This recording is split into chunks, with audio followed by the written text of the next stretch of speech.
n'y a pas de problème. Continue. Voilà. Donc, c'est ce que je disais. Les archanges, leur rôle, c'est de protéger la foi des chrétiens. Et vous verrez que même au jugement dernier, les archanges seront là. Par exemple, l'archange Michel. Quand vous lirez le livre de Daniel au chapitre 12, je pense, on vous dirait qu'en ce temps-là, c'est le vrai Michel, le grand prince, le gardien de ton peuple. Voyez-vous? Donc, au jugement dernier, l'archange Michel sera là pour séparer les brebis et les boucs. Bien sûr, c'est le Seigneur qui siégera à son trône, mais l'archange sera là pour appliquer la sentence ou pour appliquer la promesse du Seigneur. Ce qui est que nous irons tous au jugement dernier. Les anges, ce sont ces esprits qui nous soutiennent, nous connaissons comme des béquilles, pour que dans le combat que nous sommes montés livrés dans ce monde, nous puissions donc atteindre la déification sans trop de problèmes. Mais ce qu'il faut savoir est que, comme je le répète, que tous les anges sont à la base anges, donc ils ont la mission d'accomplir, de veiller à l'accomplissement de la promesse de Dieu et des instruments de la providence divine. Mais attention, ce qu'un ange fait, un archange fait, un ange ne peut pas le faire. Pourquoi? Parce que ce n'est pas son rang. C'est comme l'église terrestre. Ce qu'un évêque fait est limité que ce que va faire un archevêque. Vous voyez? Ce qu'un prêtre fait est limité sur certains points que ce que doit faire un archiprêtre. Donc ça veut dire que ce qu'un archevêque fait, ce n'est que lui qui peut le faire. Un évêque simple ne peut pas le faire selon la grâce qu'il a reçue, le magistère de l'Église. Donc chez les anges aussi, auprès des anges plutôt aussi, c'est la même chose.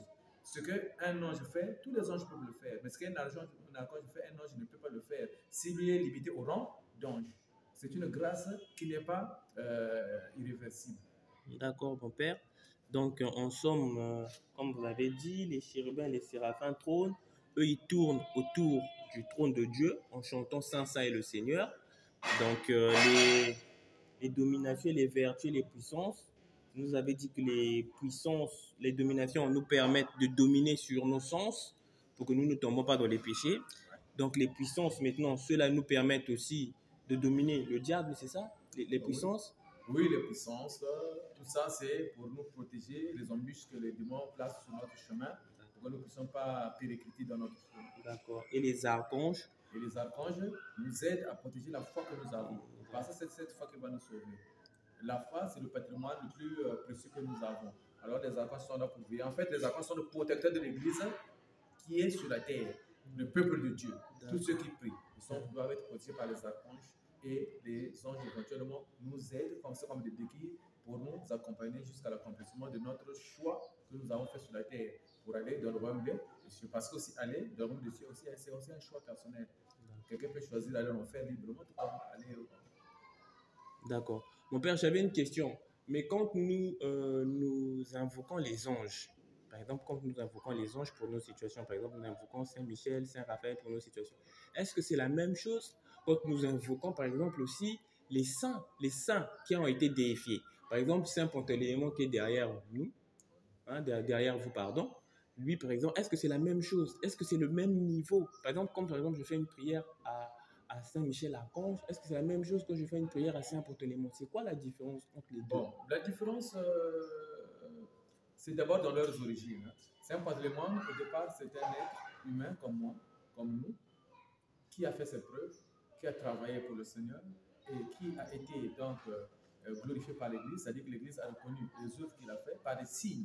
Parce que devenir saint, ce n'est pas aussi l'effet du hasard. Il y a des procédures spirituelles, il y a des éléments d'appréciation qui font que la personne soit. Alors, lorsque il a été glorifié par l'Église, c'est-à-dire reconnu comme saint par les miracles qu'il faisait étant vivant ou après la mort ou aujourd'hui même, alors en ce moment-là, nous pouvons l'invoquer pour nous aider.